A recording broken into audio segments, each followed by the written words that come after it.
Volvemos con más informaciones. ¿Es usted alguien que se interesa en buscar otras alternativas medicinales que muchas veces en los hospitales convencionales no se encuentran? Bueno, ¿qué le parece un proyecto de ley que incorpore la medicina ancestral en todos los establecimientos de salud del país? Giselle Soto con la nota. Por más de 20 años, las comunidades indígenas han querido lograr la incorporación de la medicina ancestral a los hospitales convencionales. En 2006 se concretó el primer granito, la inauguración del Hospital Intercultural de Nueva Imperial, todo un emblema en materia de reconocimiento a las tradiciones del pueblo mapuche.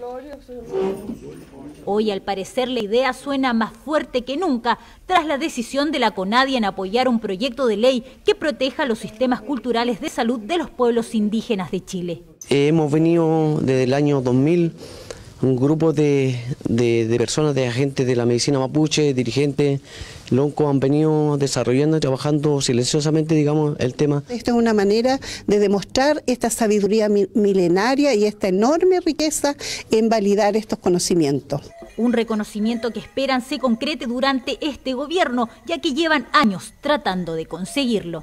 Esta es una propuesta de ley que es sobre el reconocimiento y salvaguarda de los espacios y de la medicina ancestral indígena. Es un proyecto de ley que se está monitoreando y la idea es poder difundirlo en estos 7 encuentros que van a haber 5 en la región de la Araucanía y 2 a nivel nacional.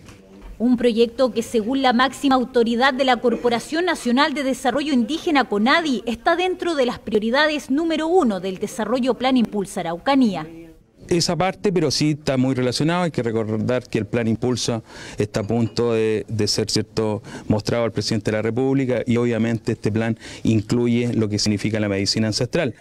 Una idea que pretende la revitalización de un sistema de salud ancestral y cultural, un sueño para muchos que hoy viven y creen en la sanación más allá de lo que la medicina tradicional puede entregarles.